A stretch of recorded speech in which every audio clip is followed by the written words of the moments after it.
Continuamos en Revista 110, entrevistando al urólogo Juan Carlos Estrella, y oportuno es el momento de cuestionarle acerca de la cantidad de hombres y mujeres que pueden asistir a consultas de urología.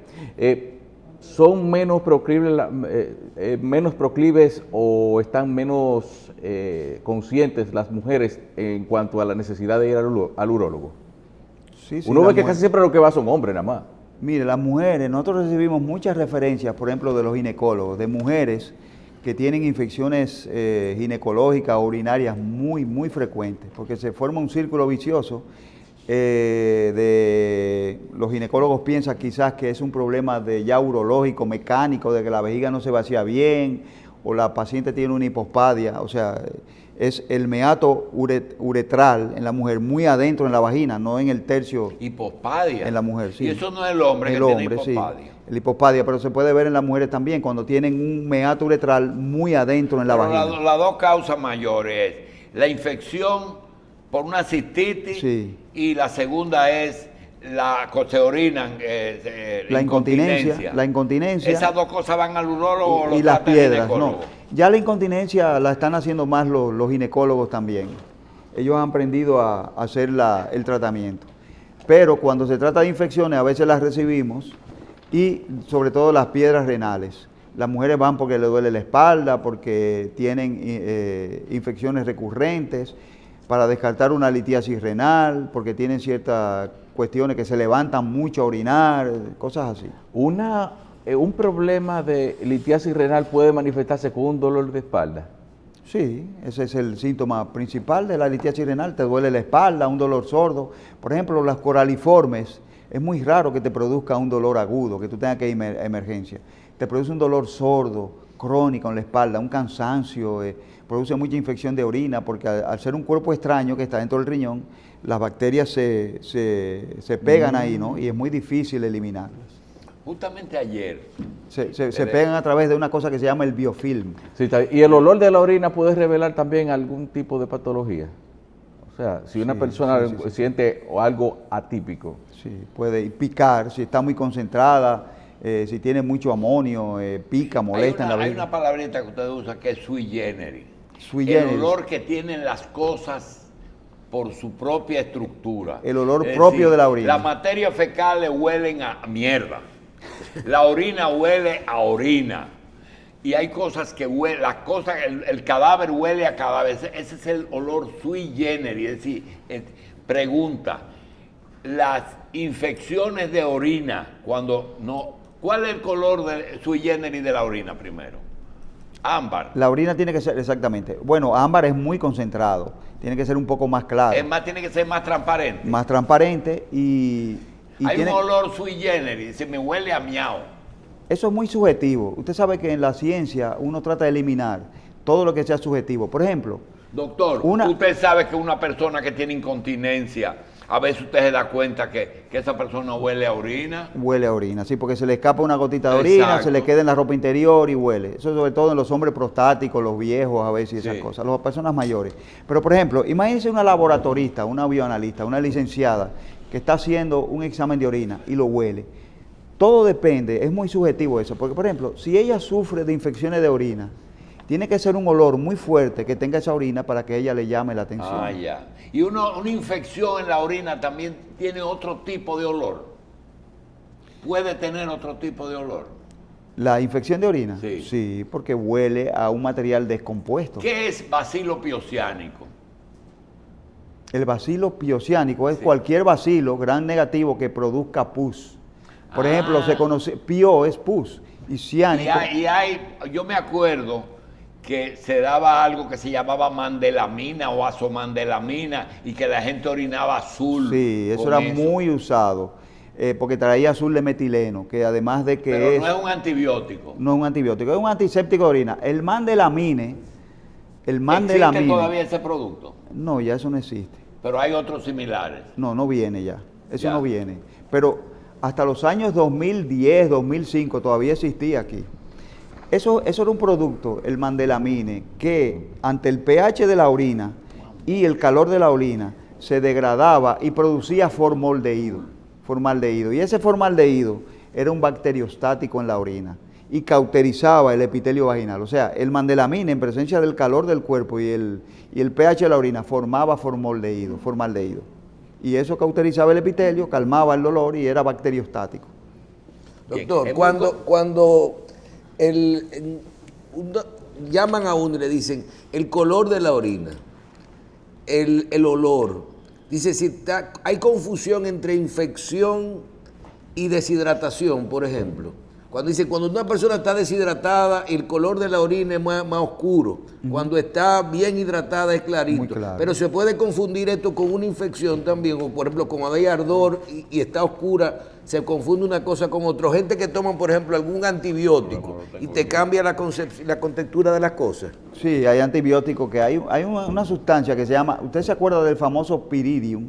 Piridium. El piridium era fenazopiridona. Había un piridium trisulfa, yo no sé. Con no lo sulfa. llego a ver. Sí. Eso era fenazopiridona. Ajá. La fenazopiridona es el componente que tiene muchas pastillas que ponen la orina como color muy amarillo, muy fuerte, un mamey muy fuerte. Eso es un calmante de la orina y tiene ciertas propiedades antisépticas. O sea, no que sea un antibiótico propiamente dicho, es un calmante. Una vez vino un médico internista y llamaron por teléfono y pregúntale a ese médico por qué yo tengo tanta espuma en la orina. Entonces, ¿cómo tú te das cuenta? Bueno, cuando yo le pongo una manguera, hace mucha espuma. Entonces le dice el médico, lo primero que yo creo que tú me digas es, ¿qué carajo se te ocurre a ti meterle una manguera a la orina? Realmente, hay orinas que son espumosas. Mire, una vez me llamó un paciente, una anécdota la que voy a hacer. Siempre que el paciente te dice, mira, oriné y se formó un espumazo en la losa del inodoro. Lo que piensa una persona de una vez, que ese paciente tiene una proteinuria. Una proteinuria, y es así. Es decir, orina proteína. Proteína, tiene un síndrome, lo que los nefrólogos llaman un síndrome nefrótico. O el inodoro lo acababan de lavar y tiene algún detergente o algo que forma espuma, pero generalmente, si eso es así, es una proteinuria, un síndrome nefrótico, y eso es un diagnóstico por teléfono. Doctor, usted habló de la higiene, en el hecho de que el prepucio se deslice sobre el glande o se quede el capuchón adelante, eso que se forma alrededor como es ceroso. Eso se llama esmegma. ¿Cómo? Esmegma. Sí. El esmegma, Que el público le da otro nombre. Que un nombre no es muy feo, bonito. un nombre muy Cebo, feo. una Ceviche, el cebillo. Cebillo. ¿Qué Algo es así. eso? Hay otra patología que es muy Pero frecuente. eso no es un lubricante, ¿verdad? Tiene propiedades de lubricación para fomentar el rozo. Es sobre todo unas glándulas que están en la corona del glande. La corona, vamos a decir, el glande es como un triángulo. Abajo, en la base del triángulo, hay como una corona, que es como un rodete, como una parte más gruesa. Esa es la parte, durante el coito, que más roce sufre. Entonces hay unas glándulas sebáceas que también puede sufrir. Hay un adenocarcinoma del pene. ¿Quién segrega esa sustancia? Unas glándulas sebáceas que hay en el pene, sí. Y de hecho hay un tumor de glande, de adenocarcinoma, que se llama enfermedad de Payet del pene. Usted sabe que hay una enfermedad de Payet de los huesos, hay una enfermedad de Payet, el cáncer de Payet del pene, que es un adenocarcinoma de esas glándulas. Decía Michel que del 100% de los dominicanos, él no se imagina que le han hecho circuncisión a todos. Y nosotros tenemos historia, yo personalmente, de una dama que me dijo, no, mi marido nada más ha tenido relaciones conmigo. Yo fui que lo desfloré. Dice, porque dice, bueno, porque después que tuvimos relaciones, él botó sangre. Es posible que un prepucio... Es posible. Hay personas que no retraían bien y durante el primer coito, durante esa noche, por una falta de lubricación, por lo que sea, haya un poquito de desgarro. Otra causa de eso es el frenillo, que se dice que es el frenillo. Que dicen que es el virgo del hombre, el frenillo, sí, pero el frenillo no se rompe. Sí. Mire, no quiera usted ver una arterita frenular tirando sangre, eso es un show, eso hace un charco de sangre y la gente se pone loca y todo eso. En un desgarro de frenillo, eso sangra mucho porque hay una arterita ahí que tira mucha un sangre. Chorrito de sangre. Hay desgarros a veces. Doctor, volvemos a la higiene. ¿Es importante eso en la producción de enfermedades? Sí, es muy importante. Mire, en los países, como usted dijo, donde la circuncisión es una costumbre por motivos religiosos, filosóficos, tienen una tasa muy pequeña o nula de cáncer de pene. Por ejemplo, Israel y los países islámicos. Segundo, el esmegma, que no es más que una grasa, cuando se queda en el glande acumulado mucho tiempo, las bacterias producen sustancias de degradación de ese esmegma que son carcinogénicas.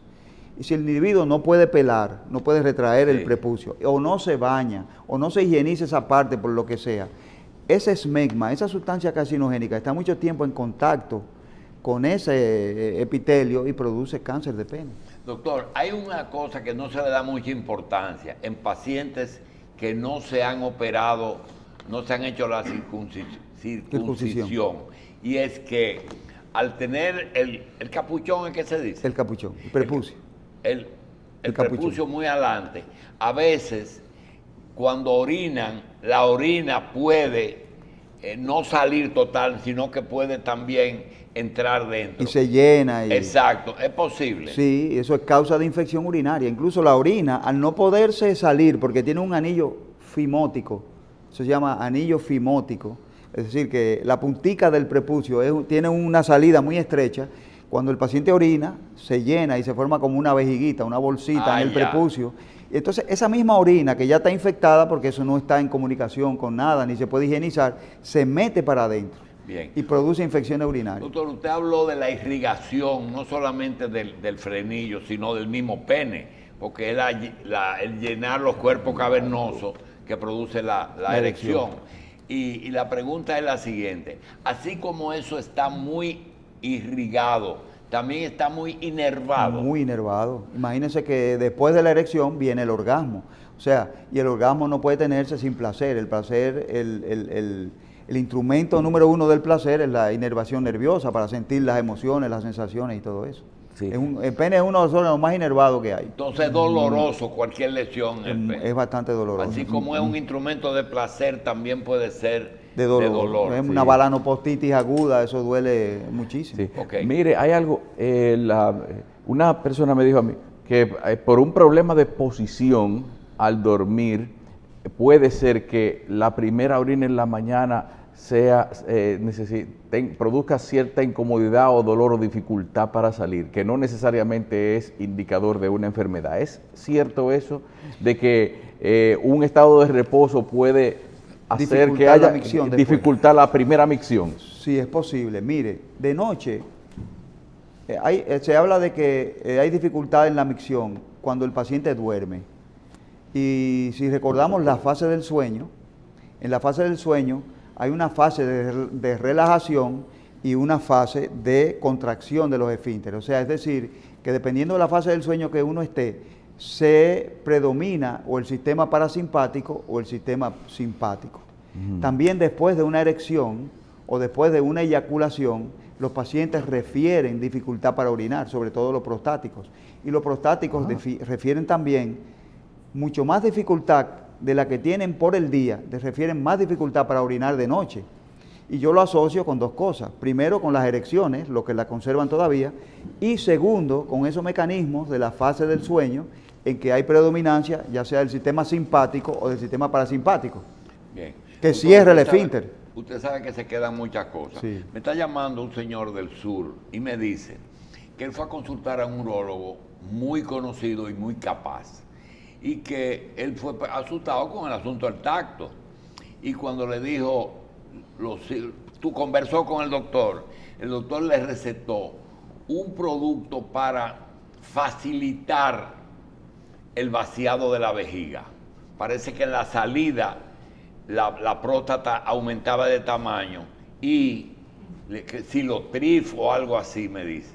Silotrif. El Silotrif. Y me dice que el médico le dijo, no, tómate eso y después nosotros no. ¿Por qué él le recomendó como primer paso el que amplifica?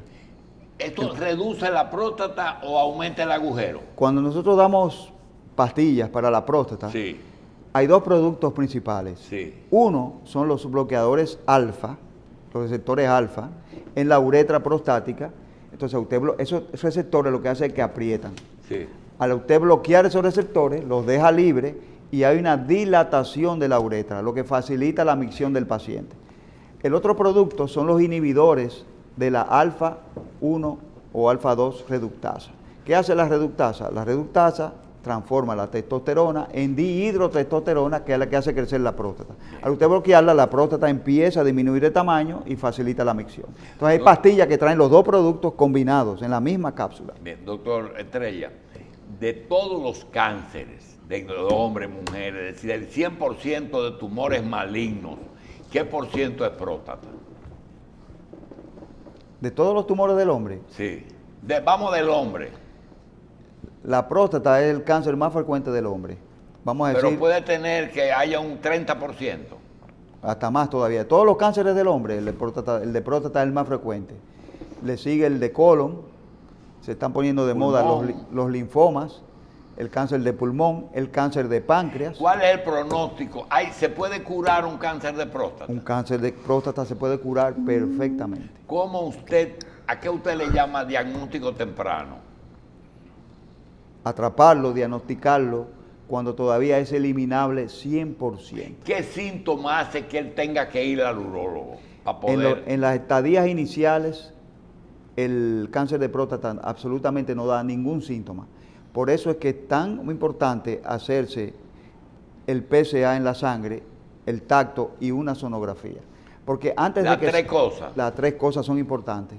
El tacto, el PSA y la una sonografía. sonografía. ¿Por qué? Pero eso es de rutina. De rutina, debe Antes de incluirse. que tenga síntomas. Hay que incluirlo. Doctor, ¿qué es orinarse en la punta del zapato? Es que el chorrito ya no tiene avance, no tiene proyección hacia adelante. Y cae abajo. Y gotea y cae abajo y uno se moja. Ya eso es motivo de consulta. Eso es motivo de una consulta. En los viejos eso es normal. Sí, en algunas personas se va disminuyendo tanto el calibre como la proyección del chorro. El tamaño la edad tiene que ver, perdón, el aumento de tamaño de la próstata es fisiológico en viejo, fisiológico. Eso está previsto, o sea, debe ser así, aumenta de tamaño. No sabemos por qué. Es que la hiperplasia es posible que sea así. Es posible. ¿A partir de qué edad, doctor? La próstata crece desde que nacemos, desde que el óvulo fecunda, el espermatozoide fecunda el óvulo, que se forma la próstata ya a partir de las 12 semanas.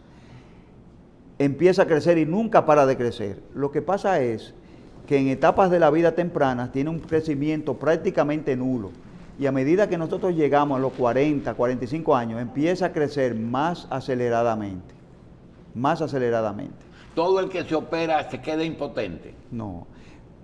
Depende. Si es rara vez las cirugías de hiperplasia benigna que nosotros hacemos para desobstruir los pacientes, es decir, un paciente ahí tenía una hiperplasia, no tiene cáncer, estaba obstruido, hacemos una cirugía para eliminar adenomas, rara vez queda o incontinente ni impotente. Ahora, cuando hacemos una cirugía radical para cáncer de próstata, es más frecuente la incontinencia y la impotencia. Señores, debido a la importancia que tiene la parte que se nos queda, vamos a comprometer al doctor Estrella y que venga más o menos, porque el bimbín es importante en los hombres, más de lo que ustedes se imaginen. Bueno. Gracias, doctor. Gracias a ustedes. Doctor Juan Carlos Estrella está en los consultorios que está al lado de la UCE y ya tiene su máquina de litotricia.